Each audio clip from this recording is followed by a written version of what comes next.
मैं भाजपा परिवार की ओर से आप सबका दिल की गहराइयों से कोटि कोटि नमन करता हूं।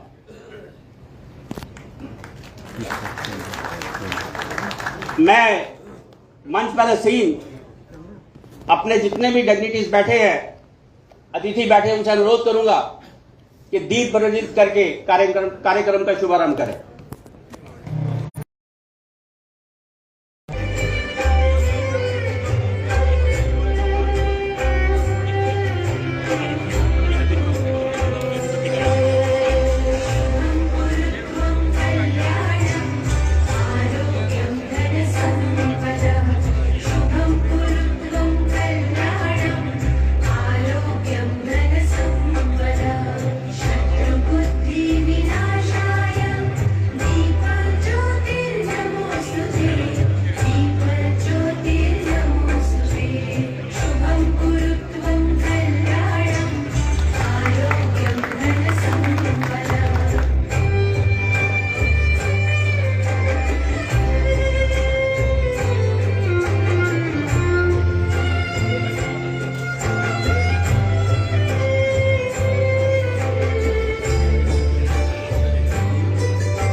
आज का दिन 25 जून बुद्धिजीवी सम्मेलन का उद्देश्य जो है, जो आपको आज कष्ट दिया गया यहां आने का, और जो आप आज सारे हमें आशीर्वाद देने आए हैं, उसका मेन लक्ष्य यही है कि जो 25 जून का काला अध्याय 1975 में लिखा गया, उसके बारे में आज उन वीरों को याद किया जाए, उन वीरों को नमन किया जाए जिन्होंने उस तरह की यातनाएं सहने के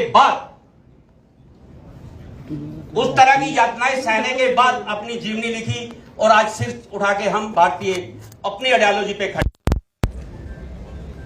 मैं जनरल साहब से अनुरोध करूंगा मंच पर आए। जनरल गोविंदर सिंह जी, जोरदार तालियों से स्वागत कीजिए।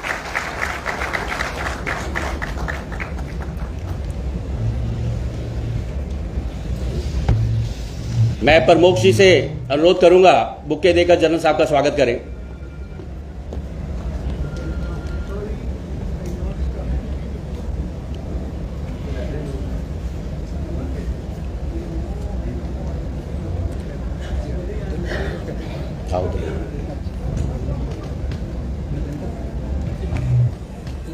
मैं आपके समक्ष एक छोटी सी क्लिपिंग जो डॉक्यूमेंट्री तैयार होकर आई है, उस काले अध्याय पे मैं अनुरोध करूंगा क्लब के स्टाफ से उसको क्लिप को प्ले करें। हम सबके समक्ष वो जो दौर रहा है उसकी एक झलक आए, उसके बाद हम इस कार्यक्रम को आगे बढ़ाएंगे। प्लीज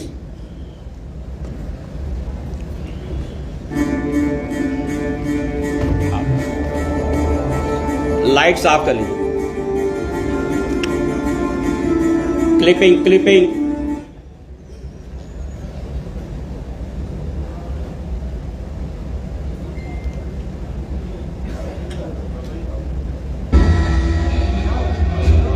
जून 1974 जब पटना यूनिवर्सिटी के आरएसएस कार्यकर्ता अश्विनी चौबे को गिरफ्तार किया गया। अश्विनी चौबे जेपी आंदोलन के केवल सक्रिय कार्यकर्ता ही नहीं थे, बल्कि उन्होंने चीनी मिलों के घोटाले से जुड़े कांग्रेसी सरकार के दस्तावेज प्रेस को लीक किए थे। चौबे को फुलवारी शरीफ जेल, आरा जेल, बक्सर जेल में कैद रखा गया। इन जेलों में अश्विनी चौबे को इतना बुरी तरह पीटा गया कि वो करीब 11 महीने तक पटना मेडिकल कॉलेज में भर्ती रहे। उनकी दोनों किडनी में खराबी आ गई। गर्म तवे पर लेटाकर की गई पिटाई के निशान से सारा शरीर करने वाली न्यायपालिका के हाथ काट दिए गए। महंगाई के खिलाफ आवाज उठाने वाले छात्रों की आवाज कुचल दी गई। कुशासन का विरोध करने वाले समूचे विपक्ष को जेल में ठूंस दिया गया, और ये सब सिर्फ रहा ताकि इंदिरा गांधी के हाथ से सत्ता न जाए। इमरजेंसी के दौर में भारत की जेलों में होने वाली यातनाएं अंग्रेजी राज के काला पानी की याद दिला रही थी। इंदिरा गांधी का सबसे ज्यादा गुस्सा छात्रों पर फूटा, क्योंकि छात्रों के नवनिर्माण आंदोलन की वजह से ही गुजरात के कांग्रेसी पानीदार दाल और अधपकी रोटियां दी जाती थी। दिल्ली के जसवीर सिंह को उल्टा करके इस तरह पीटा गया कि चोट के प्रमाण न रहे। रेलवे ट्रेड यूनियन नेता जॉर्ज फर्नांडिस के भाई लॉरेंस फर्नांडिस को इतना पीटा खड़ा नहीं हो पाए। इस दौरान किश्तया गौड़ और भूमया तक को फांसी दे दी गई। वो पीटा जाता था, उनकी उंगलियों पर कुर्सी रखकर उस पर बैठा जाता था। बेहोश होने तक चाबुक से घंटों पीटा जाता। कई कई दिनों तक भूखा प्यासा दमन के खिलाफ कहीं आवाज नहीं उठाई जा सकती। लोगों की जनसभा को संबोधित किया, जहां उन्होंने कांग्रेसी सरकार को चुनौती देते हुए सिंहासन खाली करो की जनता आती है नारा लगाया। इस सभा से इंदिरा गांधी इतनी घबरा सभी प्रमुख विपक्षी नेताओं को गिरफ्तार करने का आदेश। ब्रिटेन में सुरूर बोदा ने जयप्रकाश नारायण की रिहाई के लिए नोबेल शांति पुरस्कार विजेता नोएल बेकर की अध्यक्षता में फ्री जेपी अभियान तक चलाया। जेपी की तरह ही वाजपेयी जी को भी आपातकाल के दौरान खराब स्वास्थ्य की वजह से कई महीनों तक ये अखबार एक भी लाते थे। अखबारों के असली संपादक पुलिस अधिकारी बने बैठे थे। आपातकाल के 19 महीनों में 327 पत्रकारों को जेल, 3801 अखबार जब्त, 290 के सरकारी विज्ञापन बंद, करीब 60 लाख लोगों की नसबंदी, करीब 5 से 7 लाख लोग। वंदे वंदे। आपने वीडियो को किस तरह उस दौर में यातनाएं सहते हुए समाज में आज भी कुछ हमारे कार्यकर्ता उस आइडियोलॉजी पे खड़े रहे। हम सौभाग्यशाली हैं इस समाज में कि उस दौर में यातनाएं सहने वाले कुछ कर्मठ कार्यकर्ता आज भी हमारे बीच में। किस तरह के कष्ट सहे होंगे इन्होंने।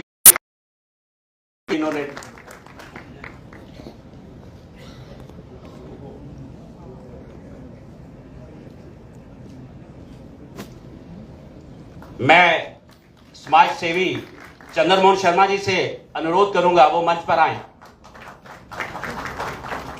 करते हैं इमरजेंसी के ऊपर।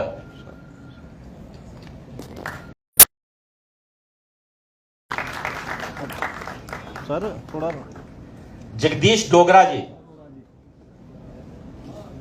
जगदीश डोगरा जी हमारे बीच में हैं।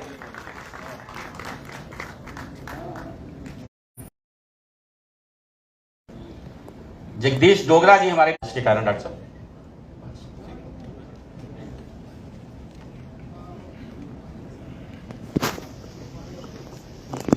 मैं अनुरोध करूंगा चंद्रमोहन शर्मा जी से कि मंच पर आके भैया मंच पर बैठे हुए हमारे आज के मुख्य अतिथि डॉक्टर जितेंद्र सिंह जी, हमारे लोकप्रिय सांसद जुगल किशोर जी, हमारे नेता विपुल गुप्ता जी, हमारे जनरल वर्धन सिंह जी और मेरे सामने बैठे हुए मैं आपको निवेदन बाद में करूंगा। जिस टीम ने आप सबको बुलाया है मैं उनको बधाई देना चाहता हूं। जम्मू शहर से चुन चुन के अपने हीरे जो है वो यहाँ लाए हुए हैं। मेरा सौभाग्य है कि मैं आपके सामने अपनी बात रख पा रहा हूँ। यार पंकज क्या कर रहे हैं? आपको निमंत्रण पत्र मिला, उसमें इंटेलेक्चुअल मीट का जिक्र था, परंतु आज 25 जून भी था। मुझे लगता है कि इस कार्ड में 25 जून का जिक्र भी होना चाहिए। भारत के लोकतंत्र के इतिहास में ये बहुत बड़ी दुर्घटना हुई है जब पूरा देश जो है वो जेल बना दिया गया था। आज मैं सुनता हूँ, आप भी सुनते हैं, अखबारों में, मीडिया में कई लोग कहते हैं कि यहाँ अनडिक्लेयर्ड इमरजेंसी है। अगर हम इमरजेंसी की बात याद नहीं कराएंगे तो लोगों को पता नहीं लगेगा कि इमरजेंसी क्या थी। अनडिक्लेयर्ड इमरजेंसी, खड़े होके माइक पे, मीडिया पे, टीवी पे प्रधानमंत्री को गालियां देते हैं, उनके माता पिता को गालियां देते हैं, फिर कहते हैं कि हमें बोलने की आज़ादी नहीं है।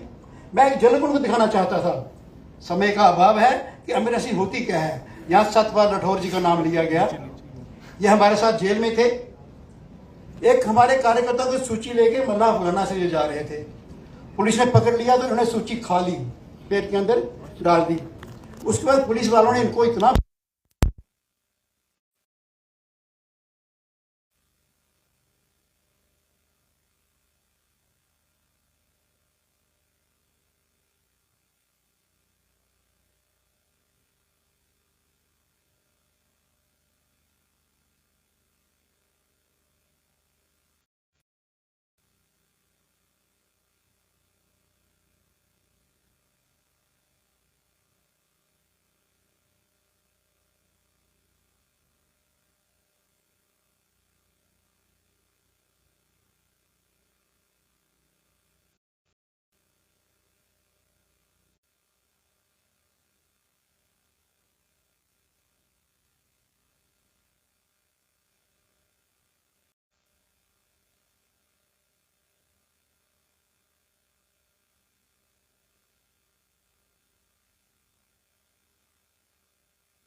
को अगले दिन मैं गिरफ्तार हुआ। मेरे रात को 12 बजे मेरे घर आ रहे थे प्रिंटिंग के लिए। प्रिंटिंग के लिए हम लोग वो प्रिंट करते थे, हाथ से प्रिंट निकाल के रात में डिस्ट्रीब्यूट करते थे। तो प्रिंट ना हो, प्रिंट आरडीएक्स का मिलना जितना कहते हैं टफ है समय, या उसके लिए एक चैलेंज तो रहता है। आरडीएक्स से भी बड़ी प्रिंटिंग मशीन के लिए हमारे पीछे रहते थे कि उसी ढंग से किसी तरीके हम ट्रैप करें। मेरा ये कहना है कि इमरजेंसी का वो काल जम्मू कश्मीर के अंदर, मैं एक इतिहास मुझे चाहूंगा कि यहाँ के कार्यकर्ता, यहाँ के साथी इतिहास लिखें। मैं डॉक्टर साहब एक निवेदन करना चाहता हूँ। 12 स्टेट्स के अंदर रिकग्निशन, मैं लोकतंत्र सेनानी संघ के प्रधान के नाते भी जिम्मेवारी एक एडिशनल रखता हूँ। 12 स्टेट के अंदर इमरजेंसी फाइटर्स को रिकॉग्नाइज किया गया है। लेकिन होता क्या है, जैसे हिमाचल में कांग्रेस की गवर्नमेंट आई, उन्होंने अभी बंद किया, अभी लेटेस्ट। इस तरह यूपी में हुआ, बिहार में हुआ, कोर्ट ने फिर उसको एंडोर्स करके उनकी पेंशन को रिस्टोर किया गया। हमने कहा कि प्रश्न भत्ते का नहीं है, प्रश्न महंगाई, प्रश्न उसका पेंशन का नहीं है, प्रश्न तो है रिकग्निशन का। तो मुझे लगता है कि एक यूनिफॉर्म पॉलिसी केंद्र सरकार इसके लिए अडॉप्ट करे।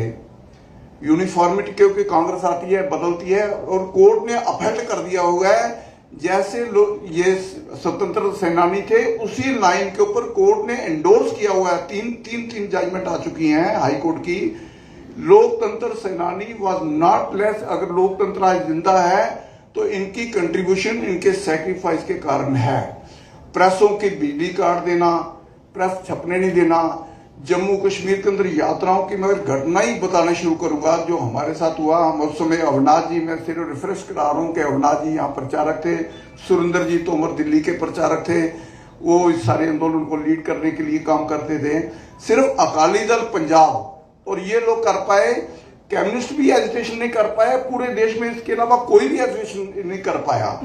गिरफ्तारियां दी गई जगह जगह पर। उस यात्राओं के पीरियड से निकाल के आज समाज जो धीरे धीरे आजादी की ओर बढ़ा है। अगर लोकतंत्र आज इतिहास के अंदर जैसे मदर ऑफ डेमोक्रेसी हम बात करते हैं, तो ऐसे हवा में बात नहीं करते।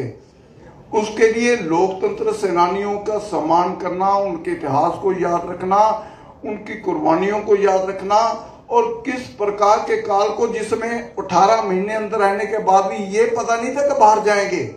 क्योंकि कोर्ट के अंदर का एक लाइन के अंदर बात बताऊं, हम छोटे थे, मेरे जिम्मे काम था कि जुलूस निकलना चाहिए। पुलिस जुलूस निकलने नहीं देती थी। उसी समय जहां पता लगता था आके वहीं पे अरेस्ट करना शुरू करते थे, मारना शुरू करते थे। खाली ये नहीं, उस समय पीरियड के अंदर एक नारा लग जाए बाहर पब्लिक में, इंदिरा गांधी मुर्दाबाद या गवर्नमेंट के खिलाफ, ये बहुत बड़ा क्राइम गिना जाता था। पहले मुझे डीएएन में रखा गया, फिर मीसा में रखा गया। इस सारे को करते हुए अब एक इच्छा है कि कम से कम, अब सुभाष जी अभी पीछे जी हॉस्पिटल में डेथ बेड पे कुछ दिन पहले उनका मृत्यु हुई है। वो कहते हैं रमेश जी कुछ तो हो जाना चाहिए, कम से कम हमारा रिकग्निशन तो हो जाए, हमें ये तो हो कि हम लोग इमरजेंसी के क्या क्या करते रहे, दिन रात आप लोगों के साथ दौड़ा है। एक पीढ़ी लगभग 48 साल के बाद एक अवतार हो चुकी है, खत्म हो चुकी है। मैं चाहूंगा डॉक्टर साहब एक यूनिफॉर्म पॉलिसी केंद्र सरकार से भी, माननीय नरेंद्र मोदी जी से वहां के नेता भी मिले हैं, आप भी थोड़ा परस्यू करिए कि एक यूनिफॉर्म पॉलिसी सारे देश के लिए बन जाए। क्योंकि ये स्टेट सब्जेक्ट नहीं है, सेंट्रल सब्जेक्ट भी है। अगर सेंट्रली इसको ओन करते हैं तो चाहे एक इसके प्रश्न ये नहीं कि अमाउंट कितना मिलता है, ये क्या आता है, प्रश्न ये है कि सम्मान उनका दिया जाता है। उस सम्मान के पीछे बहुत सी घटना। एक छोटी सी बात कहने के मैं खत्म करने की ओर जा रहा हूं। हमारे पास 4 एग्जाम्पल्स ऐसी हैं जो अनमैरिड थे, जिनकी नसबंदी की गई। वो 4 लोग जीवित हैं अभी, अनमैरिड थे, नसबंदी की गई क्योंकि उनको नंबर पूरा करना था। किसी को उठा के भी नसबंदी करें और उसके लिए 230 रुपया 130 रुपया एक्स्ट्रा देते थे उनको कि ये आपको जो लाने वाला है ये तुम्हें कमीशन, उसके कमीशन है लाने के, एक पेशेंट लाने के। ऐसा दौर था। आप ये कल्पना कर सकते हैं क्या? अब यहां बैठो कोई सोच सकता है कि किसी के परिवार में ये घटना हो तो उस पर क्या असर आएगा, उसकी फैमिली का पर, उसके फ्यूचर पर क्या असर आएगा? उस तरह के व्यक्ति अभी उसमें से 3 व्यक्ति, 4 व्यक्ति इस समय कोइंसिडेंट है कि 4 व्यक्ति इस समय सर्वाइव कर रहे हैं। उनकी घटना को सुन के रोंगटे खड़े होते हैं जिस प्रकार किया गया। इस करके खाली प्रेस को सेंसरशिप नहीं हुई, खाली देश में गिरफ्तारी नहीं हुई, खाली टॉर्चर नहीं हुए, every fundamental right was suspended. जब सभी राइट्स सस्पेंड कर दिए गए, बेसिक राइट सस्पेंड करने के बाद आज मुझे लगता है कि हमारा सौभाग्य है कि एक संघर्ष से जयप्रकाश नारायण ने एक नारा दिया था, सिंहासन खाली करो कि जनता आती है, और उसमें विशेष तौर पे जिस प्रकार विद्यार्थी परिषद के लोग उनके साथ जुड़े, बिहार का आंदोलन हुआ, जिस प्रकार की छोटी सी बात से आंदोलन शुरू हुआ था कि हॉस्टल के अंदर दाल ठीक नहीं थी, उसके ऊपर स्टूडेंट्स ने रिएक्शन किया, उसके ऊपर लोग इकट्ठे हुए, स्टूडेंट के रिएक्शन में जयप्रकाश नारायण जुड़ते चले गए, गुजरात के आंदोलन चला, फिर बिहार में इन्वॉल्व हो गया, और अल्टीमेटली उन्होंने एक शब्द कहे थे, आर्मी के लिए भी बोले थे कि आपको कॉन्स्टिट्यूशन के खिलाफ अगर कोई आदेश देते हैं, एग्जैक्ट मैं वर्ड बोल रहा हूं, कॉन्स्टिट्यूशन के खिलाफ अगर आपको सरकार आदेश देती है तो जरूरी नहीं कि आप बात मानो। लेकिन इंदिरा गांधी को कोर्ट में हाथ चुकी थी, इसलिए मैं ज्यादा डिटेल में नहीं जाऊंगा, बहुत डिटेल सबको मालूम है, और अपनी सत्ता में कायम रखने के लिए उसने ये एक्सट्रीम स्टेप उठाया था। मेरा ये कहना है, आज अगर लोकतंत्र जिंदा है तो उन सारे साथियों की बदौलत, जिसमें से कम 60% 70% दुनिया से जा चुके हैं, और मुझे लगता है कि इतिहास कभी भी ऐसी पार्टी को, ऐसे लोगों को, ऐसी मानसिकता को माफ नहीं करेगा। और इसलिए एक शेर के रूप में मैं बात कहूंगा, उस समय जो स्पिरिट थी वो क्या थी, क्या हुआ जो ना रहा पानी ले जाने को वतन की कश्ती, क्या हुआ जो न रहा पानी ले जाने को वतन की कश्ती, अभी रक्त है तन में, बहा देंगे ले जाना इस पर से तैरा के कश्ती। इस स्पिरिट से लोग चलते थे, उस स्पिरिट की भावना, उस स्पिरिट की फीलिंग, उस स्पिरिट की सेक्रीफाइस समाज के सामने आए। मैं ये चाहूंगा अंत में कि अगर मैं कर सका, नहीं तो अपने साथियों से कहूंगा कि उसके ऊपर जम्मू कश्मीर का इतिहास लिखना जरूरी है, शेख अब्दुल्ला की उस समय की एट्रोसिटीज लिखना जरूरी है, ताकि इतिहास उसे याद रखे। बहुत बहुत धन्यवाद सबका। धन्यवाद रमेश जी। हमारे बीच अरुण जी हैं, मैं उनसे अनुरोध करूंगा मंच पर आए। चमन जी, अरुण जी इधर से। स्वर्गीय चमन जी आज हमारे बीच में नहीं है, लेकिन बच्चा बच्चा चमन जी का बलिदान जानता है। इमरजेंसी में उनके ऊपर क्या बीती, इसकी व्याख्या मैं अरुण जी से अनुरोध करूंगा, वो मंच पर आके चमन जी की जीवनी के बारे में सिर्फ 2 मिनट के लिए। अरुण जी, जोरदार तालियों से स्वागत कीजिए। धन्यवाद राकेश जी। इमरजेंसी का वो दौर जिसका अभी रमेश जी जिक्र कर रहे थे, इससे पहले भी वक्ताओं ने अपनी अपनी बात रखी। वो दौर एक ऐसा दौर था जिसमें जो लोग इन्वॉल्व थे उनके परिवार को ये मालूम नहीं था कि जो लोग इस आंदोलन में शामिल हैं वो घर वापस आएंगे कि नहीं आएंगे। हालात ऐसे थे कि बहुत सारे जो उस समय के बलिदान हैं, समय समय पर हम उनको याद करते हैं। उस समय बहुत सारे ऐसे स्टूडेंट्स थे जिन्होंने अपने कैरियर को स्टेज पर लाया सिर्फ इसलिए कि एक आंदोलन जो है हमें ऐसा करना है जिसकी वजह से डेमोक्रेसी जो है वो जिंदा रह सके। बहुत सारे ऐसे स्टूडेंट्स थे जो अच्छे थे पढ़ाई में, लेकिन आगे वो पढ़ नहीं सके सिर्फ इसलिए क्योंकि वो जेलों के अंदर थे। जिस तरह से इन्होंने बताया, आज लोग बहुत कम याद करते हैं, लेकिन एक ऐसा परिवार जिसकी मां के 5 बेटे थे और पांचों के पांचों किसी न किसी वजह से इमरजेंसी में अंदर थे। किसी को भी ये मालूम नहीं था कि ये लोग जो है जो आज देश के लिए बलिदान देने के लिए तैयार खड़े हैं, वो आगे चल करके क्या बनेंगे क्या नहीं बनेंगे, क्या उनका जीवन बचेगा कि नहीं बचेगा।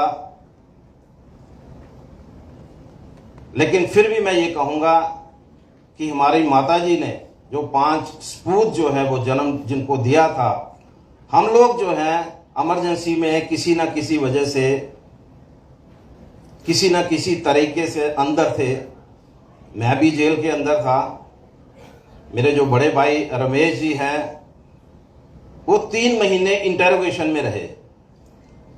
आज बहुत सारी ऐसी चीज़ें हैं, कुछ डिफरेंसेस हो सकते हैं, डिफरेंस ऑफ ओपिनियन हो सकता है, जिसकी वजह से हम उन लोगों को याद करना भूल गए हैं।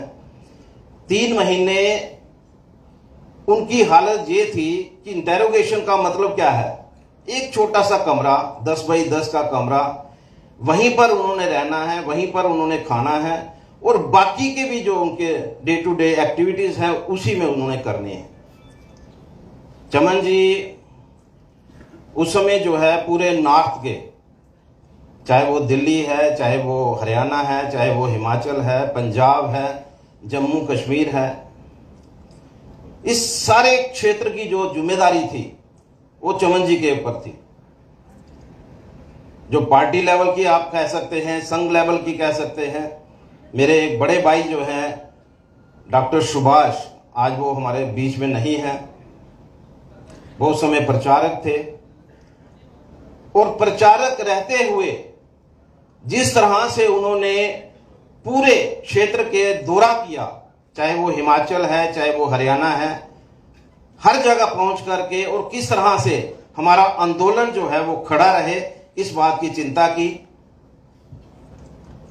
मेरा ये मानना है कि हमें समय समय पर जब हम लोगों के बलिदानों की बात करते हैं, जब हम शिवाजी की बात करते हैं, भगत सिंह आजाद की बात करते हैं, तो ऐसे लोग जिन्होंने देश और समाज के लिए बलिदान दिए हैं उनको भी याद करना जो है ये हमारा फर्ज बनता है। कुछ ओपिनियंस की वजह से कुछ ऐसी चीजें हुई, हम उन लोगों को भूल गए। लेकिन जिस तरह से 2 साल इमरजेंसी रही, मैंने जैसे पहले ही कहा, रमेश जी ने जैसे कहा, किसी को भी किसी समय भी पकड़ करके और उनके हालात ऐसे कर दिए जाते थे कि उनके घर वालों को पता नहीं होता था कि जो व्यक्ति पकड़ा गया है वो कहां पर है, किस हालात में है। 2 साल का वो पीरियड चमन जी ने जिस तरह से हर जगह दौरा करके, एक बार की घटना जो है वो कभी कभी सुना देते हैं। आमतौर पर मैंने उनके मुख से कभी अपने बारे में ये नहीं सुना कि मुझे कोई तकलीफ जो है वो इस दौर में रही है। लेकिन हमारे कृष्ण लाल जी हमारे बीजेपी के वाइस प्रेसिडेंट रहे हैं ऑल इंडिया, वो कभी कभी आते थे जम्मू में और जम्मू के प्रभारी हुआ करते थे।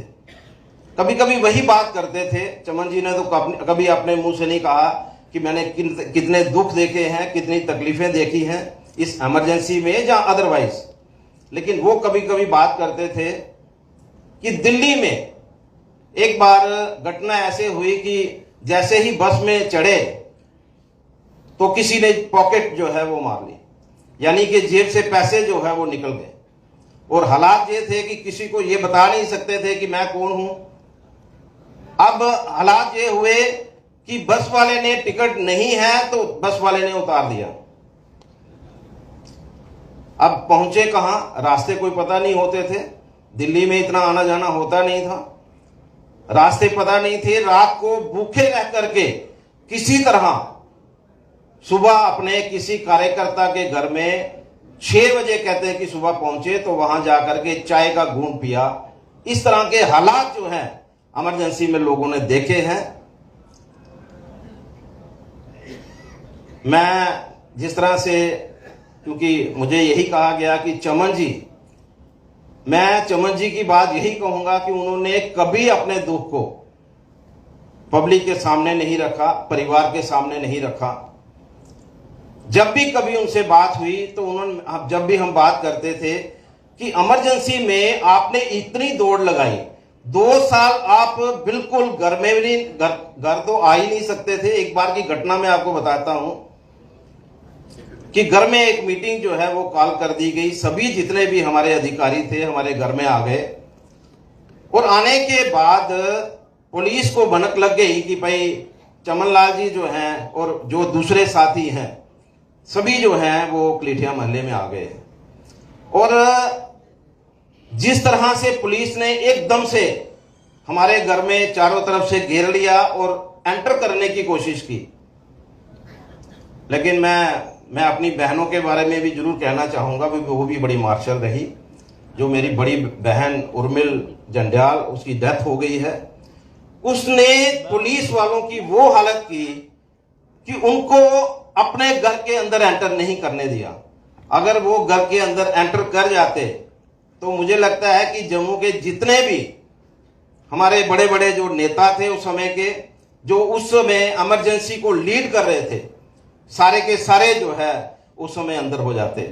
लेकिन जिस तरह से उन्होंने खड़े होकर के, और चाहे गाली गलौज करनी पड़ी, उन्होंने पुलिस को अंदर एंटर नहीं करने दिया। अभी की उस समय कईयों ने जो छलांगे लगाई पीछे, तो बहुत सारे फ्रैक्चर्स भी हुए। तो मैं यही कहूंगा कि इस जो आज का दिन जो है, जिस तरह से हम लोग याद कर रहे हैं, इमरजेंसी एक ऐसा पीरियड, एक ऐसा काला धब्बा जो है वो हमारे समाज पे लगा था। लेकिन मेरा यही मानना है, जैसे रमेश जी ने कहा, कि हम सबको अपने डिफरेंसेस को भूल करके उन लोगों को जरूर याद करना चाहिए जिन्होंने अपना जीवन जो है, क्योंकि उस समय बहुत सारे ऐसे, जैसे मैंने बताया कि ऐसे स्टूडेंट्स थे कि जो पढ़ना चाहते थे, जो इंटेलिजेंट थे, लेकिन इमरजेंसी की वजह से। एक घटना जो है मैं बता करके अपने विषय को समाप्त करूंगा। एक बार हम लोग जो है साइक्लोस्टाइल कर रहे थे, क्योंकि साइक्लोस्टाइल की मशीन जो है वो हमारे घर, जो हमारे मोहल्ले में हुआ करती थी। सुरेंद्र जी जो हैं वो उस समय बड़े एक्टिव थे इमरजेंसी के अंदर, और मैं और सुरेंद्र जी का यही काम था कि हम लोग जो है, उनका निक नेम जो है वो बिल्लू है, तो हम लोग जो है साइक्लोस्टाइल करने के बाद वो पैम्फलेट जो है वो गली गली में पहुंचाते थे। और अविनाश जी बाई चांस हमारे साथ, हम 3 लोग जो हैं वो कर रहे थे, और पुलिस जो है उन्होंने एकदम से वहां पर छापा लगा दिया। लेकिन हमारी खुशकिस्मती मैं यही कहूंगा कि कलीठिया मोहल्ला जो है वो समय एक ऐसा मोहल्ला था कि यहां पर सभी लोग इकट्ठे हो जाते थे और लड़ने मरने के लिए तैयार रहते थे। और उसी के कारण अगर अविनाश जी अगर नहीं पकड़े गए, उसका कारण यही था कि वो पूरे मोहल्ले की जो लेडीज थी वो इकट्ठी हो गई, और जहां पर जो साइक्लोस्टाइल हो रहा था वहां तक उन्होंने पहुंचने नहीं दिया। तो मेरा जो कहना यह है कि उन स्टूडेंट्स को जिन्होंने अपनी पढ़ाई छोड़ करके इमरजेंसी की लड़ाई लड़ी, और जो बाकी के लोग हैं जिन्होंने इस इमरजेंसी के दौर में ऐसा वक्त देखा कि जब कोई नहीं जानता था कि वो वापस आएंगे कि नहीं आएंगे, उनको समय समय पे हमें याद करना चाहिए। जिस तरह से हम बाकी शहीदों को याद करते हैं, बहुत सारे ऐसे हमारे लोग जो हैं उन्होंने अपने जॉब खोए थे उस समय, उन लोगों को भी हमें समय समय पे याद करना चाहिए। धन्यवाद। मैं डॉक्टर साहब से निवेदन करूंगा अरुण जी को चुनरी पहनाकर सम्मानित करें। माननीय सांसद जी युगल जी से भी अनुरोध करूंगा, विनोद जी। बड़ी विस्तार पूर्वक एक दर्द बड़ी दास्तान जो है अरुण जी ने हमारे समक्ष रखी है। मुझे लगता है उस वक्त इनके मन से बस एक ही बात निकलती होगी, कबीरा तेरी झोंपड़ी गल कटियन के पास, जो करनगे सो परनगे तू क्यों बैस उदास। हमारे बीच में army officer, retired army officer हमारे बीच में, मैं नाम लेना भूल गया था, retired lieutenant general R K. Sharma साहब हमारे बीच में हैं, कर्नल गुरबख्श सिंह जी जो हमारे सैनिक सेल के संयोजक हैं वो हमारे बीच में हैं। मैं अनुरोध करूंगा हमारे लोकप्रिय सांसद माननीय युगल जी से आए और अपना संबोधन दें। माननीय युगल जी। धन्यवाद राजेश जी। मित्रों, हम सब जहां पर आज जो 25 जून 1975 को इमरजेंसी लागू हुई थी, उसे काला दिवस के रूप में मना रहे हैं। और साथ ही जहाँ पर ये जो प्रबुद्ध सम्मेलन है उसमें उस पर चर्चा भी कर रहे हैं। और हमारे मध्य में आज के कार्यक्रम के मुख्य अतिथि डॉक्टर जितेंद्र सिंह जी, जिनसे कि आप सब परिचित हैं, और उनके साथ ही हमारे विबोध गुप्ता जी जो एडवोकेट हैं और भारतीय जनता पार्टी के महामंत्री के नाते कार्य देख रहे हैं। इनके साथ ही मैं देख रहा हूँ कि गोवर्धन सिंह जम्बाल साहब जो बड़े हमारे आदरणीय माननीय और सामान्य हैं, वो भी इस मंच पर हैं। और विशेष तौर पर राजेश गुप्ता जी जो मंच का संचालन कर रहे हैं, और बेज जी, इन्होंने और परिमोद सेठ साहब इस कार्यक्रम का आयोजन किया है। और जहाँ पर जो मुझसे पहले वक्ता बोले, जिनमें रमेश रोड़ा जी, ओंकार सेठ साहब, चंद्रमोहन शर्मा जी और बहुत सारे ऐसे लोग जिन्होंने इमरजेंसी के दौरान भी काम किया था और यातनाएं भी सही थी, उसके अलावा प्रबुद्धजन और नौजवान साथियों, यहाँ पर 1975 की बात हो रही है। मेरी उम्र उस समय 10-11 साल थी और मैं ननिहाल में रहता था। और मेरा जो ननिहाल के जो परिवार के लोग थे वो प्रजा परिषद और इस सारी राजनीतिक गतिविधियों में मुख्य तौर पर अग्रसर रहते थे। तो उस दौरान थोड़ा बहुत काम करने का मौका मिला है, खाना इधर से उधर पहुंचाना, पानी पहुंचाना, कहीं कोई मैसेज दिलाना। लेकिन हम ऐसे दुर्भाग्यशाली रहे हैं कि हमें उस समय जेल नहीं जाना पड़ा। ये हमें दुख रहा इस बात का। ऐसा है कि देखिए, कांग्रेस की नीयत शुरू से ही स्वार्थ की राजनीति की रही है। ये हम सब जानते हैं कि अभी देश का बंटवारा भी नहीं हुआ था और आजादी भी नहीं मिली थी। तभी से ये स्वार्थ की राजनीति जो है वो कांग्रेस के दिमाग में और उनके नेताओं में आ गई थी। मैं जवाहरलाल नेहरू की बात अगर करूं तो अगर स्वार्थ की राजनीति नहीं होती तो आज देश के 2 टुकड़े नहीं होते, आज भारत एक होता। और स्वार्थ की राजनीति के चलते हम सब जानते हैं कि कारण क्या थे कि भाई देश का प्रधानमंत्री पहला कौन बनेगा, उसी को लेकर भारत के 2 टुकड़े कर दिए गए और पाकिस्तान बना दिया गया।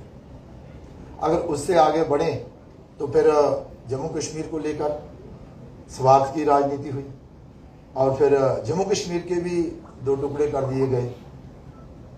और जहां पर ऐसी धाराएं थोपी गई जिनको हमें कई सालों तक झेलना पड़ा, ये भी स्वार्थ की राजनीति थी और अपने चहेतों को खुश करने की राजनीति जो थी। उनके बाद जब जिनकी बात अब जहां पर चर्चा हो रही है इंदिरा जी की, यहां भी स्वार्थ की राजनीति ही थी, जहां भी स्वार्थ की राजनीति थी। मैं ज्यादा डिटेल में नहीं जाता हुआ, सिर्फ अगर ये 25 जून 1975 की ही बात अगर करूं तो एक कोर्ट का फैसला आ गया और जन आंदोलन भी एक खड़ा हो गया था। दायित्व बनता था कि हम अपना त्याग पत्र दें और जनता में चले जाएं, लेकिन नहीं, उन्होंने कहा कि मैं सत्ता नहीं छोड़ूंगी। और सत्ता हथियाने के चक्कर में, सत्ता में रहने के चक्कर में उन्होंने देश पर इमरजेंसी जो है वो थोप दी। और फिर इमरजेंसी के दौरान जो कुछ हुआ, अभी हमारे चंद्रमोहन जी, हमारे सेठ साहब, हमारे रमेश रोड़ा जी, ये तो हमारी जहाँ की बात कर रहे थे जम्मू कश्मीर की, और देश भर में क्या क्या हुआ और कितनी यातनाएं जो है वो दी गई और कितने कष्ट उस समय उन वीरों को, उन लीडर्स को दिए गए जो उस समय अग्रसर होकर इसका विरोध जो है तो वो कर रहे थे। बहुत कुछ हुआ।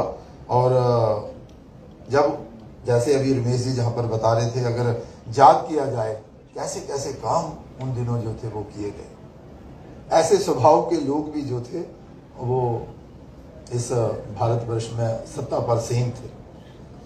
चले आगे अगर बढ़ते हैं तो फिर हमने देखा कि भाई 77 में इलेक्शन हुआ और इलेक्शन में हार का सामना उनको करना पड़ा और उसके बाद मोरारजी देसाई जो थे वो हमारे देश के प्रधानमंत्री बने और ये क्रम आगे राजनीति का चलता रहा। लेकिन जम्मू कश्मीर भी इसका भुक्तभोगी रहा है, जिसका खमियाजा आज तक हम भुगत रहे हैं। आज तक हम जो है वो इसका खमियाजा जो है वो भुगत रहे हैं। और कई ऐसी मिसालें हैं, कई ऐसी कहानियां हैं और किस्से हैं जिन्हें सुनकर व्यक्ति का मन जो है वो पिघल जाता है। लेकिन तब भी कुछ लोग ऐसे थे जो उनका साथ दिया करते थे, लेकिन कुछ लोग ऐसे थे जो वहां का साथ छोड़ के इस देश के आंदोलन में जो थे वो शामिल हो गए थे। एक वो दौर था, स्वार्थ की राजनीति का दौर था। और अगर मैं बात करूं आज की, तो एक आज का दौर है। अगर पिछले आप ये जो 2004 से लेकर 2014 का कार्यकाल रहा यूपीए का, कांग्रेस के नेतृत्व में जो सरकार चली, तो उस दौरान भी आपने देखा होगा कि भाई भ्रष्टाचार चरम सीमा को छू रहा था, घोटालों का दौर था, रिश्वतखोरी और फिर विशेष तौर पर पार्टी और परिवार और वोट बैंक की चिंता करना, यही इस पार्टी के स्वभाव में था। और उसी को लेकर के जेन केन प्रक्रिया सत्ता जो है वो हथियानी है, वो किसी तरह भी सत्ता हासिल करनी है। देश और समाज के नागरिकों की, देश को आगे बढ़ाने की, देश का मान सम्मान बढ़े और देश का विकास हो, उसकी कोई चिंता जो नहीं थी। कभी कभी हम सोचते हैं कि भाई ये जो आज का नेतृत्व जो इस समय देश का नेतृत्व कर रहा है, देश के प्रधानमंत्री नरेंद्र भाई मोदी जी के नेतृत्व में, और हमारे गृह मंत्री अमित शाह जी हों, हमारे रक्षा मंत्री राजनाथ सिंह जी हों, नितिन गडकरी जैसे हों, डॉक्टर जितेंद्र जी वगैरह, तो अगर ये टीम, इस स्वभाव की टीम अगर पहले होती तो आज हमारा देश कहां होता। लेकिन फिर भी वो जो गैप था 70 सालों का, उसे भरने में समय तो लगेगा। लेकिन इन 9 सालों में भी देश के प्रधानमंत्री जी ने दिन रात एक एक करके मेहनत और लगन के साथ काम करके देश का मान सम्मान भी बढ़ाया है, देश को शक्तिशाली भी बनाया है, देश को आर्थिक दृष्टि से भी मजबूत किया है, और देश के वो नागरिक जिनको बेसिक सुविधाएं मिलनी चाहिए थी, जो 70 वर्षों तक नहीं मिली, आज उनको वो सारी बेसिक सुविधाएं भी जो है मिल रही हैं और दिलाने का प्रयास भी जो है वो किया जा रहा है। एक दौर था और आज का भी एक दौर है। मैं ज्यादा समय नहीं लूंगा, लेकिन हम सब जानते हैं कि आज के दौर में जो भारत का मान सम्मान बढ़ा है, किसे अपना मान सम्मान प्यारा नहीं होता। कौन नहीं चाहता कि हमारा विकास हो, कौन नहीं चाहता कि हमारा देश शक्तिशाली हो, हमारी सीमाएं जो है वो सुरक्षित हो, हमारे बॉर्डर पर रहने वाले किसान जो है वो चैन की नींद सो सकें, कौन नहीं चाहता। लेकिन आपने देखा हो कि बरसों बाद आज वो दिन देखने को मिले हैं कि हमारी सीमाएं भी सुरक्षित हैं, बॉर्डर पर रहने वाला जो हमारा किसान है वो भी चैन की नींद सोता है, और फिर देश विकास की ओर तेज गति के साथ आगे बढ़ता जा रहा है। मैं अगर जम्मू की ही बात करूं, हम सब जम्मू के नागरिक हैं और हम सब जानते हैं, लेकिन जम्मू प्रॉपर और जम्मू के आसपास का जो क्षेत्र है, जम्मू प्रोविंस की आप बात कर लीजिए, देखिए किस किस्म का विकास जो है वो आज हो रहा है। वो सारे कार्य जिनके लिए जहां पर थोड़ी चर्चा हो रही थी पहले भी कि भाई कोई भी कोई प्रोजेक्ट अगर आता तो हमें हमेशा उसके लिए लड़ाई लड़ना पड़ती थी, एजुकेशन करना पड़ती थी, जेल भरो आंदोलन करना पड़ते थे, और फिर धरने और प्रदर्शन और लाठियां खानी पड़ती थी, तब जाके अगर कोई मिल गया तो मिल गया, अन्यथा गया कश्मीर घाटी में। लेकिन आज आप देख रहे हैं कि किसी भी प्रोजेक्ट के लिए हमें कोई धरना प्रदर्शन या फिर जेल भरो आंदोलन जो है वो नहीं करना पड़ता। एक से बढ़कर एक बड़ा प्रोजेक्ट जो है वो जम्मू को मिल रहा है, और मैं अगर गिनाना चाहूं तो काफी गिना सकता हूं, आप सब भी उससे परिचित हैं। लेकिन इसके साथ साथ ही कि जम्मू कश्मीर में अमन और शांति भी हो, वो भी बहुत जरूरी था। लेकिन धारा हटने के बाद हमने देखा होगा हमेशा एक चर्चा होती थी, क्या इलाज है इन पत्थरबाजों का। ऐसा इलाज हुआ कि आज कोई पत्थरबाज नजर ही नहीं आता। लोग भूल गए हैं कि जहां कहीं पत्थरबाजी हुआ करती थी। और आर्मी फोर्स जो वेल्ड फोर्सेज हैं इनका, और अगर मिलिटेंटों का कहीं टाकरा भी होता है तो पीछे से एक और नई फोर्स जो पत्थरबाजों के नाम से उभर कर सामने आई थी, उनका काम जो था वो अलग रहता था और फिर परेशानियों का सामना हमारी वेल्ड फोर्सेज को करना पड़ता था। लेकिन आज आप देख लें कि बहुत ही अच्छे तरीके से जहां पर अमन और शांति जो है वो आगे बढ़ाई जा रही है। मैं आपका ज़्यादा समय ना लेता हुआ इतने ही शब्द कहूँगा कि हम सब जानकार हैं कि आज देश का नेतृत्व कैसा कार्य कर रहा है, कैसे निर्णय ले रहा है। निर्णायक नेतृत्व आज देश का नेतृत्व जो है वो कर रहा है। निर्णायक नेतृत्व, ये निर्णय जो आज ले रहे हैं, चाहे वो राम मंदिर का निर्णय हो, चाहे 3 तलाक का हो, चाहे वो जीएसटी का हो, चाहे वो नोटबंदी का हो, चाहे वो धारा 370 हो, चाहे वो 35 हो, या चाहे कोई आने वाला हो, ये कोई पहले नहीं ले सकता था। आज का ही जो नेतृत्व है ये फैसले जो है वो ले रहा है। ये तब संभव हो पाया जब हमने उन्हें इस योग्य बनाया। और आज आप देख रहे हैं कि भाई 300 साल पुराने जो हमारे पेंडिंग मामले थे वो सारे आज एक के बाद एक जो है उनका समाधान होता जा रहा है। देश का मान सम्मान भी बढ़ता जा रहा है। आज भारत के प्रधानमंत्री जब बाहर जाते हैं तो आपको पता ही है किस तरह का मान सम्मान प्रधानमंत्री जी को मिल रहा है। बॉस के अलावा एक देश के मुखिया जो है वो प्रधानमंत्री जी के चरण छूना चाहते हैं। इससे बड़ा मान सम्मान भारत को और क्या हो सकता है। और आज की जो 3 दिन की यात्रा जो अमेरिका की रही उसका भी आपको पूरी जानकारी है। इतने शब्द कहते हुए मैं आप सबका आभार प्रकट करता हूं कि आप सब जम्मू के बड़े प्रतिष्ठावान व्यक्ति जो हैं, आप सब जहां पर आए और इस कार्यक्रम की शोभा बढ़ाई। आप सबका बहुत बहुत धन्यवाद। धन्यवाद सांसद जी। विशेषकर यहाँ पर बड़ी संख्या में व्यापारी वर्ग भी है, मैं उनका भी धन्यवाद करता हूं। मैं मंच पर बुलाना चाहूंगा माननीय डॉक्टर जितेंद्र सिंह जी से, वो आके अपना संबोधन दें। माननीय डॉक्टर जितेंद्र सिंह।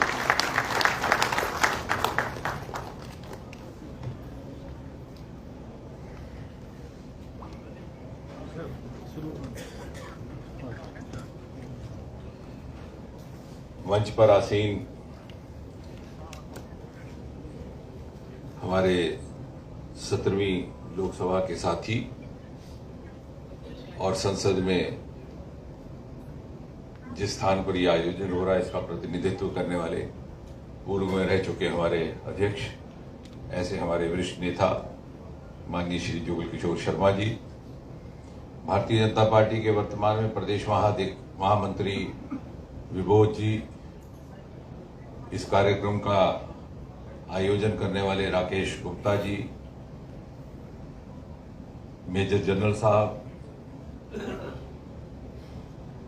और विशेषकर जो इस कार्यक्रम के नायक हैं पंडित चंद्रमोहन शर्मा जी, ओंकार सेठ जी, एडवोकेट रमेश जी, अरुण जी।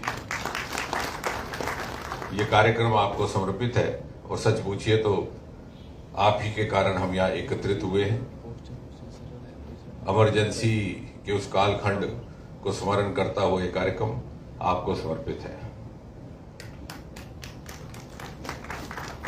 एक जीवन काल गुजर गया चंद्रमोहन जी के साथ, रमेश जी के साथ, ये हमसे सीनियर भी थे, और इनकी बात सुनकर के मुझे भी लगा कि मैं अपनी बात एक व्यक्तिगत प्रसंग से प्रारंभ करूं। मेरा नया नया कॉलेज में दाखिला हुआ था और मुझे एमबीबीएस की सीट अलॉट हुई चेन्नई में, जैसे उस समय मद्रास कहते थे।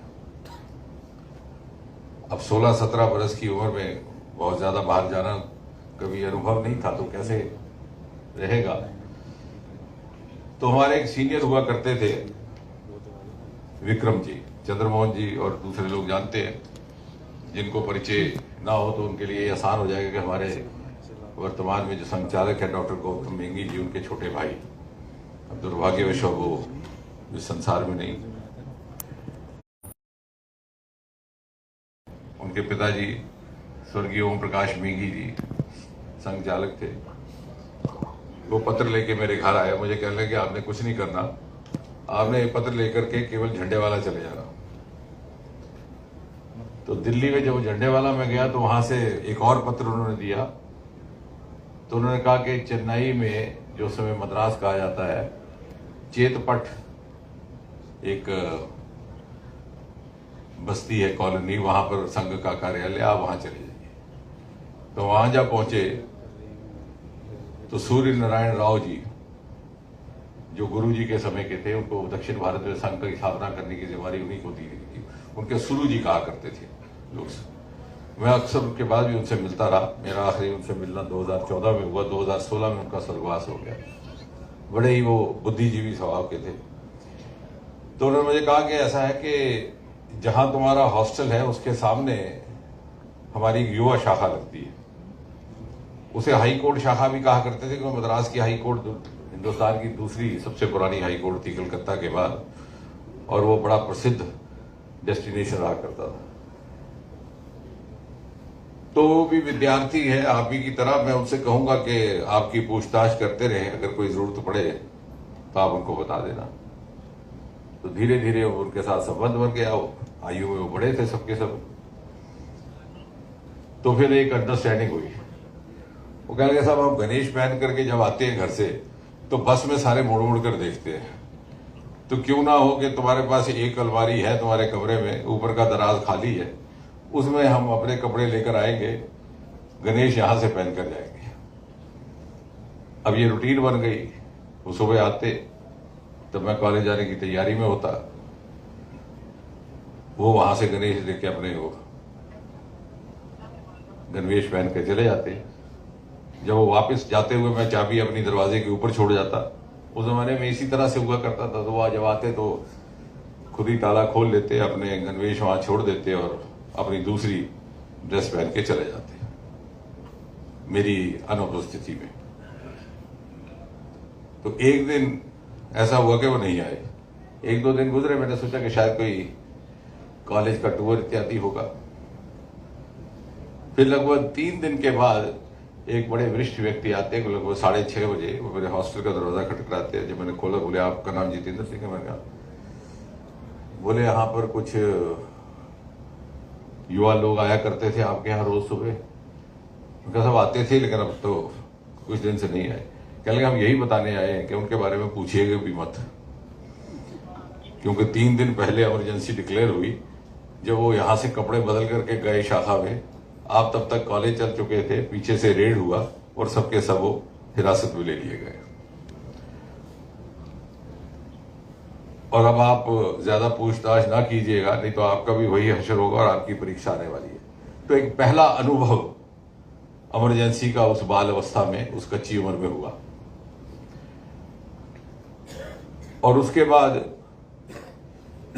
एक ऐसा माहौल, जैसे रमेश जी कह रहे थे कि कॉलेज से हॉस्टल जाने में खतरा रहता है कि पता नहीं घर पहुंचते पहुंचते, हॉस्टल पहुंचते पहुंचते नसबंदी ना हो गई हो। आलम ये था, you had to protect your potency while walking down the street. वो रोज अलग तरह की खबरें आती कि फलां को उस तरह उठा लिया, फलां को वहां उठा लिया। समाचार पत्र सब सेंसर हो चुके थे। एक इंडियन एक्सप्रेस आना शुरू हुआ था।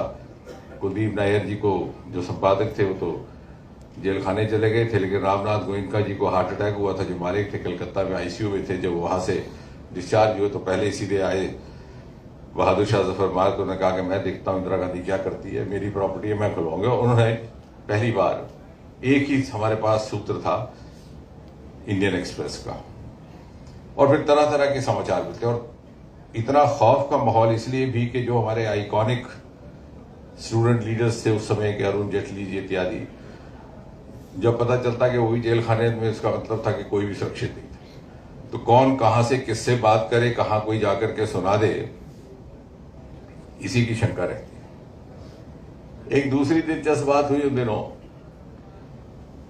एक स्टूडेंट फेस्टिवल हुआ। अब आपको सुनकर के हैरत होगी कि सरकार की ओर से कहा गया कि एक सेंसर कमेटी होगी, जो जो वहां पर कार्यक्रम आइटम्स होंगी वो पहले सेंसर पास करेगा। और ये सख्त हिदायत थी कि कोई प्रत्यक्ष अथवा अप्रत्यक्ष रूप से इमरजेंसी की ओर इशारा ना हो। अब उसमें मेरी भी एक प्रस्तुति थी, तो जब मेरी बारी आई तो मैंने कहा साहब मैं कुछ उस तरह का प्रस्तुत नहीं करने वाला, मैं साहिब लुधियानवी का पुराना फैन हूं, उनकी एक नज़म लेकर आया, वो भी 1950 की। तब तो इमरजेंसी का किसी ने सुना नहीं, तो उन्होंने मुझे वैसे ही छोड़ दिया। तो वहां पर जो एक सदस्य कह लगे नहीं, we know he is into poetry, ऐसे कहते। तो बाद में जब मैंने वो नज़म पढ़ी तो घर जाके सबने उसको इमरजेंसी के साथ ही रिलेट किया, और जो इस तरह का खौफ का माहौल था, और मुझे फिर सबने कहा कि तुम 2-3 दिन जरा लो प्रोफाइल रहो। तो मेरा दिल चाहता है कि वो पंक्तियां कुछ आपको सुनाऊं और आपको याद आ जाएगा। वो था कि जब काली सदियों के सर से रात का आंचल ढलकेगा, जब काली सदियों के सर से रात का आंचल ढलकेगा, जब दुख के बादल पिघलेंगे, जब सुख का सागर छलकेगा, जब अंबर लुहू के जाचेगा, जब धरती नगमे गाएगी, वो सुबह कभी तो आएगी। और जिस सुबह की खातिर हम युग युग से मर मर कर जीते हैं, जिस सुबह के अमृत पीने को हम जहर के प्याले पीते हैं, इन भूखी प्यासी रूहों पर कभी तो करम फरमाएगी, वो सुबह कभी तो आएगी। और फिर आखिर में कहता है कि माना कि तेरे मेरे अरमानों की कीमत कुछ भी नहीं, मिट्टी का भी है मोल मगर इंसानों की कीमत कुछ भी नहीं। इंसान की इज्जत जब झूठे सिक्कों में ना तोली जाएगी, वो सुबह कभी तो आएगी। तो वो साहिर का शुक्र है और 1950 का शुक्र है कि वो बगैर सेंसर के निकल गई। लेकिन एक और बड़ी बात जिसका शायद यहां पर बैठे लोगों को एहसास ना हो, ये सब जो हमारे मित्र बैठे हैं, रमेश जी, हमारे चंद्रमोहन जी, सेठ साहब तो थोड़े हमसे सीनियर थे, ये वो लोग हैं जिनको कोई कारण नहीं था कि वो संघ और जनसंघ के साथ जुड़े रहते। There was a huge temptation to deviate. इनको नेशनल कॉन्फ्रेंस भी बुलाती थी, इनको कांग्रेस भी बुलाती। मुझे कहने में कोई संकोच नहीं। 96 के दशक में जब यहां पर नेशनल कॉन्फ्रेंस की गवर्नमेंट बनी तो हमें भी बुलाया जाता, हमें मजाक किया जाता है, पढ़ लिख करके कहा संघियों के बीच में बैठ के जाके सेलिब्रेशन उस चीज की करनी है। ये वो लोग हैं जिन्होंने 50-60 वर्ष एक विचारधारा को सींचा है अपने समर्पण से, अपने त्याग से। 2014 के बाद तो सभी हमसे जुड़ गए, अब तो एक ही रहा, लेकिन उस समय कोई वजह नहीं, खासकर जम्मू कश्मीर तो कोई वजह ही नहीं थी। अगर रिटायरमेंट के बाद भी किसी को शौक आता तो नेशनल कॉन्फ्रेंस ज्वाइन करता, कांग्रेस ज्वाइन करता। जब मैंने भी नौकरी छोड़कर यहां आया तो मेरा भी मजाक लगे करने, अभी चले कहां। और इन लोगों ने तो उस समय, और यकीन जानिए 70 के दशक में खासतौर से बांग्लादेश की जंग के बाद इंदिरा जी का कद इतना ऊंचा हो चुका था कि दिल्ली में कांग्रेस का बोलबाला था, और 75 में चूंकि अकॉर्ड हुआ, इंदिरा शेख अकॉर्ड, तो यहां पर शेख अब्दुल्ला का। और इसलिए हमने इन सज्जनों को इसलिए भी नमन करना है कि जैसे गालिब का शेर है कि एक हुआ दीवाना, एक ने सर कांधे से फोड़ दिया, कैसे कैसे लोग थे जिनसे रस्म वफा की बात चली। एक हुआ दीवाना यानी मजनू, एक ने सर फोड़ दिया रांझा, ऐसे ऐसे लोग थे जिनसे रस्म वफा की बात चली। ये वो लोग हैं। विचारधारा पर कैसे कायम रहना है, कुछ हासिल हो कि ना हो। और ऐसा भी नहीं है कि दूसरी तरफ विकल्प नहीं थे। चंद्रमोहन जी भी वकील थे, रमेश जी भी वकील थे, होनहार थे, करियर की फॉर्मेटिव स्टेज पर थे। अब जाकर के कहीं इनको एमएलसी बनाए तब बन जाते, एडवोकेट जनरल भी बना सकते थे इनको। कहने का तात्पर्य यह है कि हम थोड़ा सा ये भी सोचें कि सदा यही दौर नहीं था, एक ऐसा भी दौर गुजरा है, और उस दौर से गुजर करके जो निकले हैं लोग, शायद उनकी वजह से ये समाज जीवित है और विचारधारा का पालन कर रहा है। अब सवाल यह है कि हम ये दिन मना क्यों रहे हैं, बहुत लंबी बात ना करके और ना ही कुछ दोहराते हुए, क्योंकि बहुत सी बातें कह दी गई। अरुण जी ने बड़ी अच्छी तरह से बातें रखी, उनके परिवार का योगदान। अब क्या चमन जी अगर नेशनल कांग्रेस में ना जाते, चले ना जाते तो उनको कोई वहां पर मंत्री पद ना मिलता? ये कुछ ऐसी कठोर बातें हमें बैठ करके सोचनी होंगी। कई बार हम बात भी सुनते थे, उनको ऐसे उनको ऑफर भी जाते थे, लेकिन एक एक दो दो लोगों ने अकेले, अब इन्होंने बात की हिंद समाचार वाले जगत नारायण ने, कितनी कुर्बानी दी उन्होंने। कोई खास बहुत बड़ी मजबूरी नहीं थी, छोटे मोटे इश्तिहार देने थे इंदिरा गांधी के। ये बातें घर जाके गौर से सोचने की है। ये एक बहुत बड़ी संजीदा विषय है कि उस समय जैसे कहा था जेपी नारायण ने, she asked you to crawl and you began to, she asked you to bend and you began to crawl. Indira ने तो सिर्फ ये कहा था कि सिर झुकाओ, तुमने रेंगना शुरू कर दिया। ये प्रवृत्ति फिर से ना आए, पहला संदेश ये है। 3 प्रमुख संदेश मैं समझता हूं आज के कार्यक्रम के होने चाहिए। पहला ये कि इंदिरा ने तो सिर्फ कहा था सिर झुकाओ, हमने रेंगना शुरू कर दिया। और अगर हमारे सिर ऊंचे रहे तो ऐसे लोगों की खातिर जिनको बार बार टेम्पटेशन आती थी, जो मंत्री भी बन सकते थे, एडवोकेट जनरल भी बन सकते थे, लेकिन नहीं, अपनी धुन में मस्त थे। जो गालिब शेर के खाते थे, पीते थे कर्ज की मैं, और ये समझते थे कि रंग लाएगी मेरी फाका मस्ती एक दिन। जेब में कुछ नहीं, सुबह निकल पड़े, सोचा रात तक कोई जम्मू क्लब का इंतजाम कर देगा। ये जुनून जो देश के प्रति था, उस लक्ष्य के प्रति, उस कॉज के प्रति, उसने इस सारे वर्ग को जिंदा रखा। और ये दोबारा ना हो पाए, इसके लिए हमें सतर्क रहना कि कोई भी नेता, कोई भी नेतृत्व अपने स्वार्थ की खातिर, अपने वंशवाद की खातिर देश के लोकतांत्रिक मूल्यों, उसकी सांस्कृतिक परंपराओं से खिलवाड़ ना कर पाए, ये स्मरण कराने की आवश्यकता है। क्योंकि 48 वर्ष गुजर गए, एक पीढ़ी गुजर गई, जो बहुत सारा 70% समाज इस वक्त 40 वर्ष से कम अवस्था का है। तो आप ये समझ सकते हैं कि आज की 70% जनसंख्या भारत की ऐसी है जिन्होंने इमरजेंसी को ना देखा और शायद थोड़ा बहुत सुना हो, क्योंकि सोशल मीडिया में उसका जिक्र नहीं होता, क्योंकि वो तो वही जानते हैं जो सोशल मीडिया में आता है। पहला ये। दूसरा कि एक बार इमरजेंसी के द्वारा वो बात सिद्ध हुई जिसका उल्लेख इत्तेफाक से प्रधानमंत्री मोदी जी ने परसों अमेरिका में किया। उन्होंने कहा democracy is in India's DNA. अब ये सुनने बड़ा अच्छा लगता है, बड़ा अच्छा वाक्य प्राप्त होती है, क्योंकि आजकल हमें सोचने का भी समय नहीं, पढ़ने का भी समय, हम इतने व्यस्त हो गए देश सेवा में और समाज सेवा में। इसका पहला प्रमाण 1977 में मिला। चुनाव लड़ा गया, कोई बहुत बड़ा कैंपेन नहीं, कोई बैंड बाजा नहीं, कोई जनसभाएं नहीं, नियंत्रण इस कदर कि आप किसी को कह भी नहीं सकते थे कान में भी कि इंदिरा जी के खिलाफ वोट डालना, कांग्रेस के खिलाफ। जैसे अभी बताया रमेश जी ने कि इसी बात पर, या अरुण जी ने बताया कि इसी नाम से आप अंदर हो जाते, एक दूसरे से कोई बात नहीं करता था, बिग ब्रदर वॉचिंग, इस तरह का माहौल था। और ऐसे में 1977 का चुनाव हुआ। हिंदुस्तान का वोटर चुपचाप गया और ऐसा निर्णायक उसने मतदान किया कि सरकार तो हटी, इंदिरा जी रायबरेली से हार गई, संजय अमेठी से हार गए, अपनी व्यक्तिगत सीटें भी ना बचा सके। अर्थात इस देश के लोकतंत्र को जीवित रखने के लिए किसी नेता की आवश्यकता नहीं है। इस देश का लोकतंत्र हिंदुस्तान के आम मानस में बसता है, उसकी रग रग में बसता है, उसकी रूह में बसता है। और उस समय तो एक ऐसा माहौल बन गया था, अलग अलग चर्चाएं होने लगी कि साहब शायद इंदिरा जी ठीक कर रही है।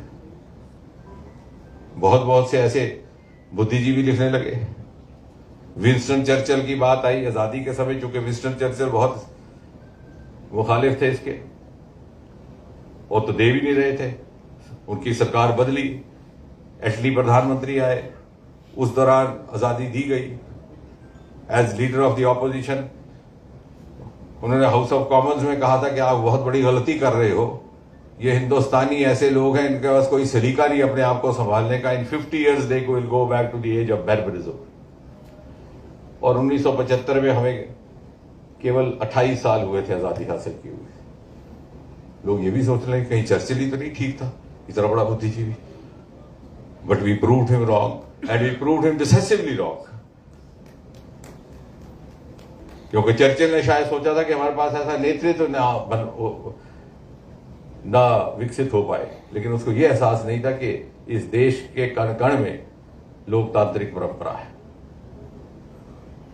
और तीसरा बड़ा संदेश ये कि जब भी इस देश को किसी चुनौती ने ललकारा, ये देश और ज्यादा मजबूत होकर के आया। और इसमें देश में वो इसलिए कि यहां अभी भी कुछ ऐसे संगठन हैं, जब ये कहते हैं ना नेशन फर्स्ट, आप लगाते हैं पोस्टर, खासतौर पर जो नए नए हमारे साथ जुड़ते हैं तो बड़े फक्र के साथ नेशन फर्स्ट। लेकिन जैसे मैंने कहा, ऐसे ऐसे लोग थे जिनसे रस्म वफा की बात चली। नेशन फर्स्ट के मंत्र को निभाने वाले लोग हुए हैं इस संगठन में।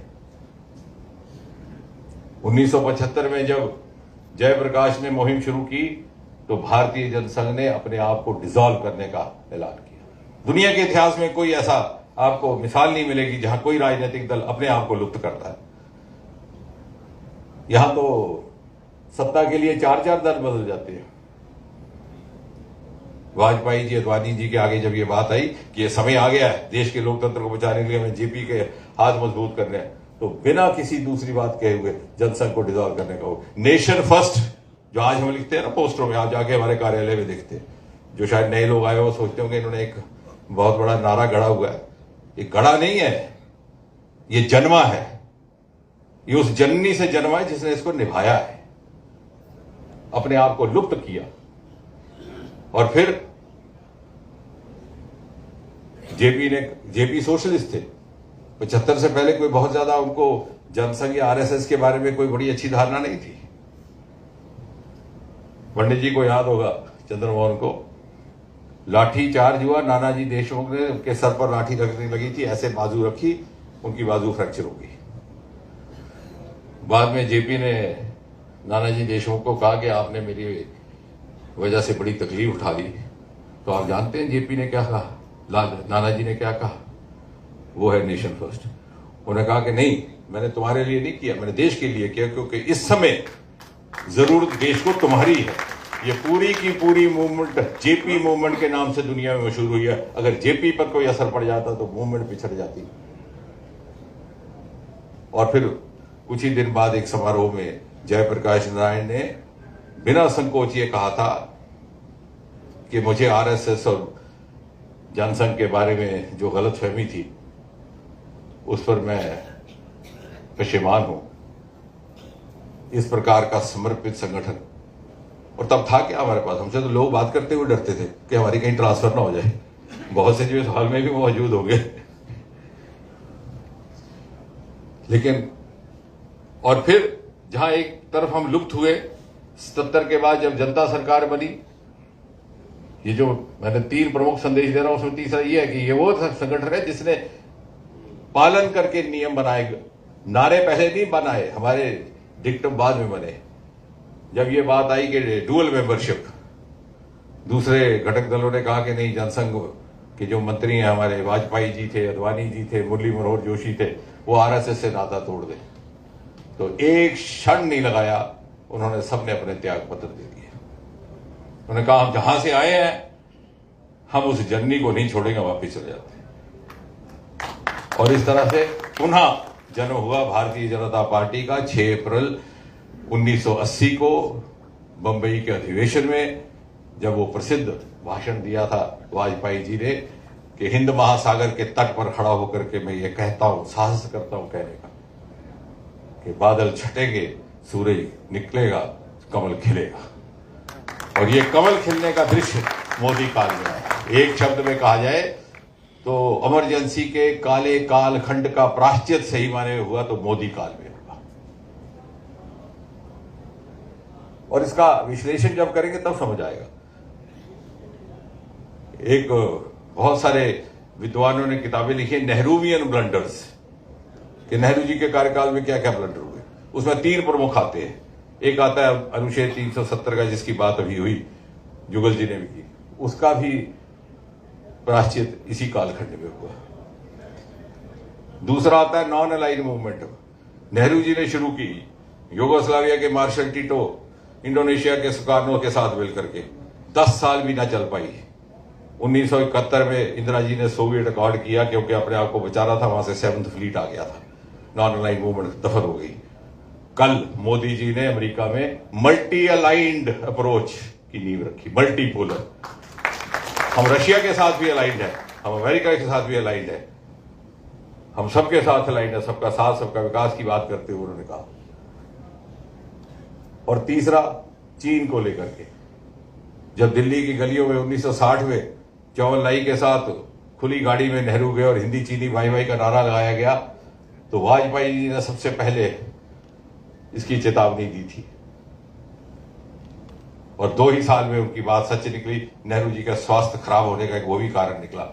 आज चीन के प्रति जो आज हमारी नीति है, वो भी एक निर्णायक नीति है। कहने का अर्थ ये कि अब जो पिछले 9 वर्ष गुजरे हैं, इसमें उन सभी चीजों की भरपाई की कोशिश की गई है जो पहले न थी। जो लोग ये कहते हैं, ठीक कहा पंडित चंद्र मोहन जी ने कि फ्री स्पीच की बात, जो ये कहते हैं कि लोकतंत्र खतरे में है, उन्होंने शायद इमरजेंसी का दौर नहीं देखा। और मैं चाहूंगा दौर नहीं देखा तो कम से कम तब की किताबें पढ़ लीजिए, तो आपको एहसास होगा। और ना सिर्फ गणतंत्र लोकतंत्र क्या होता है उसको दूर जाके देखने की आवश्यकता नहीं है। आपकी जितनी सारी भी योजनाएं, अब जैसे जुगल जी ने कहा कि गिनाने लगो तो सारा दिन लग जाएगा, चाहे वो उज्ज्वला है, चाहे किसान आवास योजना है, मकान की आवास योजना। किसी से पूछा नहीं गया कि तेरा दीन क्या है, धर्म क्या है, ये भी नहीं पूछा कि तुमने हमको वोट दिया था कि नहीं दिया था। अगर 2014 में 74 हवाई अड्डे थे इस मुल्क में, आज उसकी संख्या दुगनी हो गई है, 148। ताली भी जाइए, अभिनंदन है, लेकिन विषय कुछ और है। कभी हमने सोचा क्यों हुई? क्योंकि मोदी जी ने कहा जिस चीज की जो कोताही रह गई वो पूरी करनी है। ये नहीं देखना वहां से वोट मिला कि नहीं मिला। ये है सही लोकतंत्र, कि हमारे व्यक्ति तक पहुंचे। और जहां जहां ये हड्डे बनने चाहिए थे नहीं बने थे। सिक्किम, क्या वजह थी सिक्किम में हवाई अड्डा ना बनता?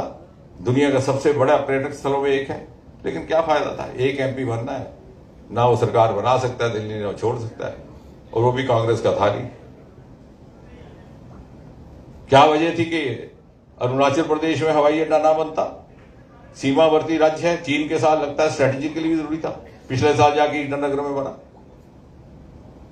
कि साहब दिल्ली को तो रास्ता यूपी से और बिहार से होके जाता है, उसकी क्या चिंता करें। इन 9 वर्षों में एक नई संस्कृति को जन्म देने का प्रयास किया है मोदी जी ने। जहां जिस चीज की आवश्यकता होगी उस तक पहुंचना, appeasement of none, justice to all. और यही सही माने में लोकतंत्र है। हमने तो इसको यहां से देखा, जैसे जिला परिषद के चुनाव हुए। और मैं लंबी बात करने का समय नहीं है, क्योंकि ये वास्तव में शीर्षक ऐसा है जिसके लिए सारे दिन की एक विचार गोष्ठी होनी चाहिए, तब जाके समझ आएगा कि हम यहाँ क्यों एकत्रित हुए।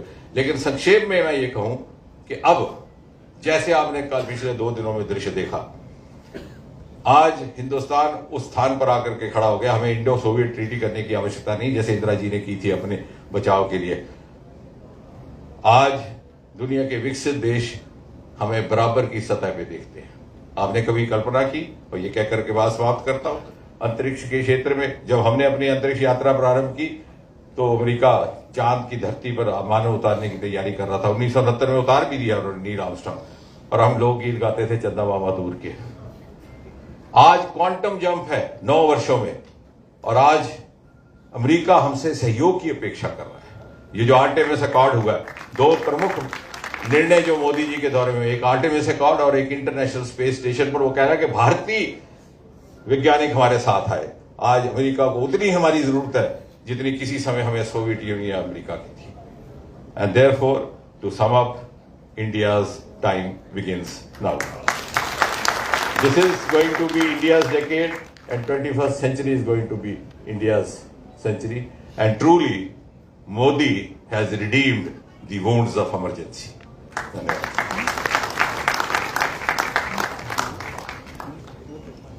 धन्यवाद डॉक्टर साहब।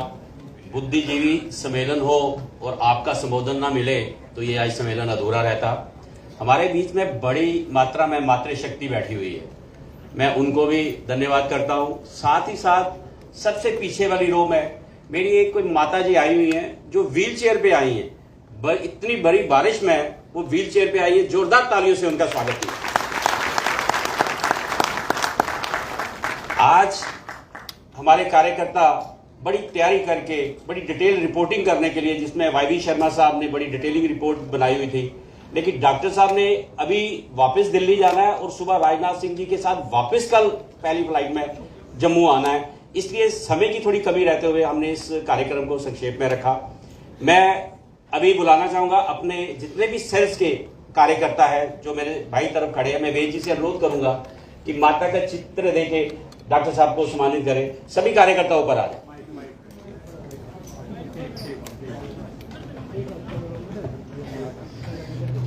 जल्दी आइए साथी, आप लोग भी आ जाइए। रितिका जी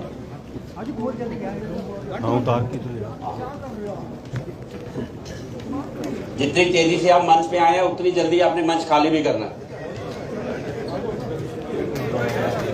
थोड़ा नीचे मैं थल्ला करिए, थोड़ा थल्ला करो। ब्रह्म कुमारी समाज से भी आग्रह करूंगा, जो मोमेंटो आपने डॉक्टर साहब को देने की इच्छा जाहिर की है वो लेकर आप मंच पे आइए।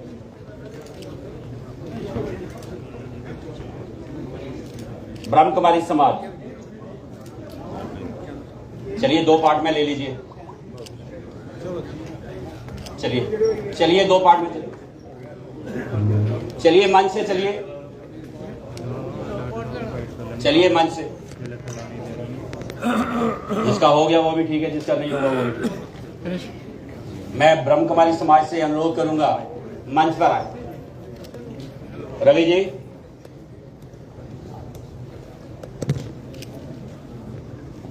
चलिए मंच खाली किए। कार्यकर्ता बंधु नीचे चले, विकास जी नीचे चले। श्याम जी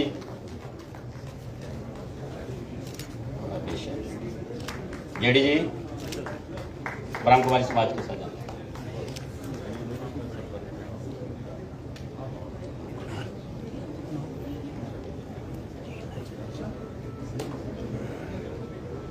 मैं अंत में अपने प्रदेश के महामंत्री माननीय विभोज जी से अनुरोध करूंगा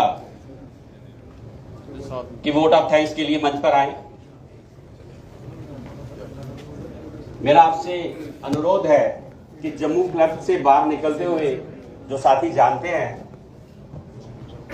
बाईं ओर चाय का छोटा सा एक इंतजाम किया हुआ है। बड़ी अच्छा लगेगा अगर आप लोग एक चाय का एक कप हमारे साथ लेके जाएंगे। धन्यवाद।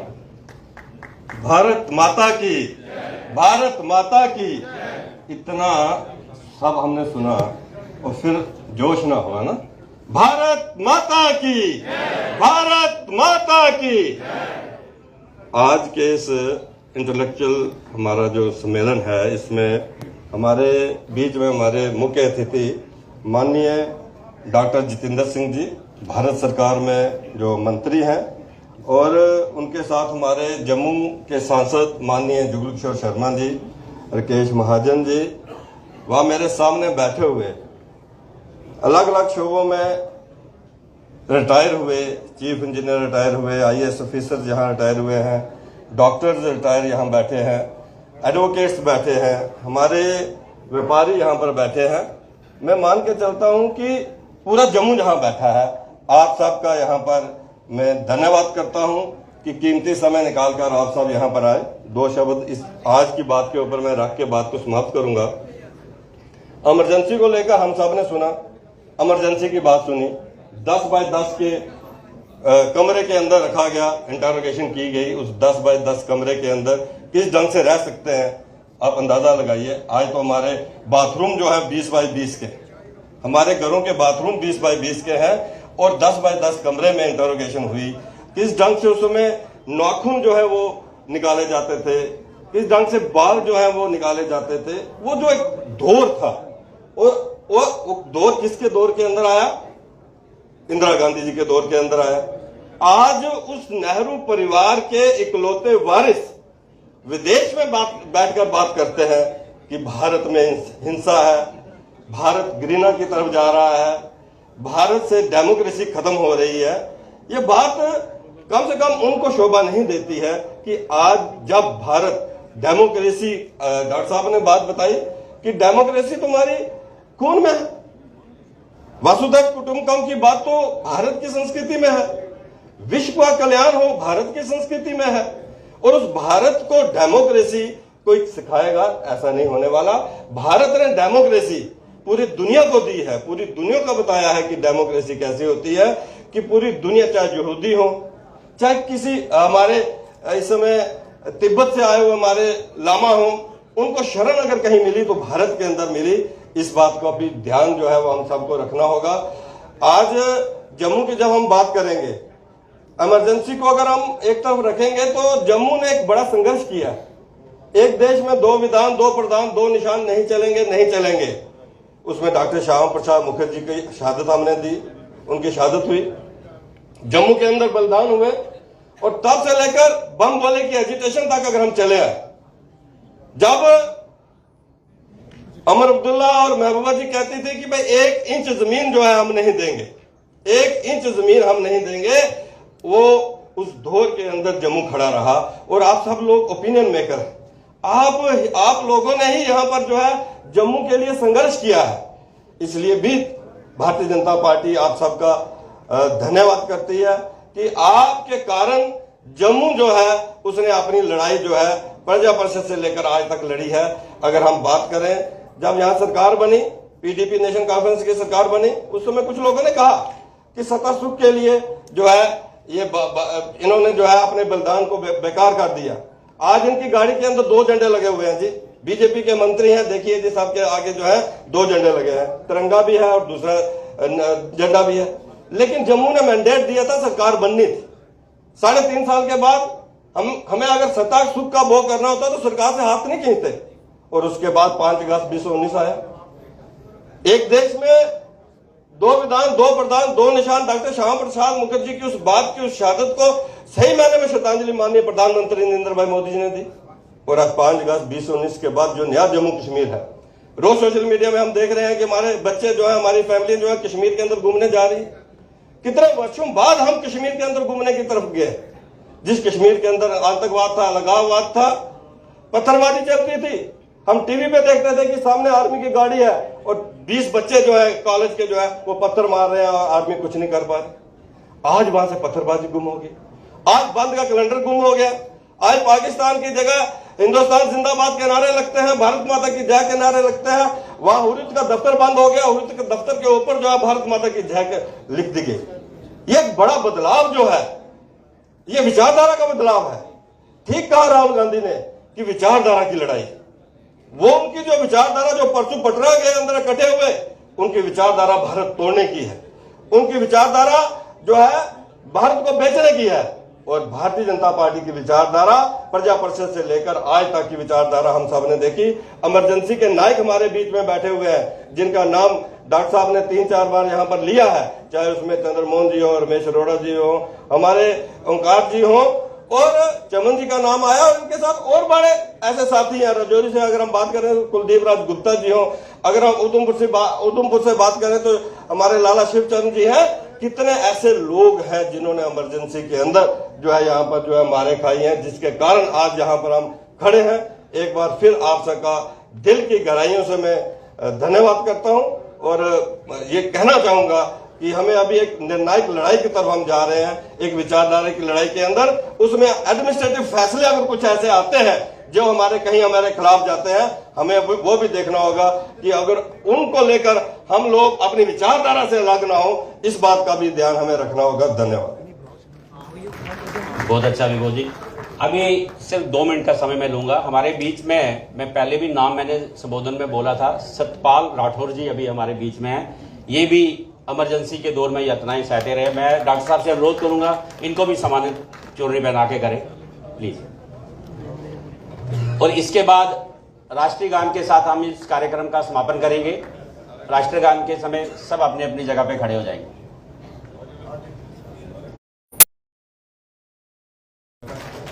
जो बाहर खड़े हैं साथी वो भी अंदर आ जाएं। राष्ट्रगान।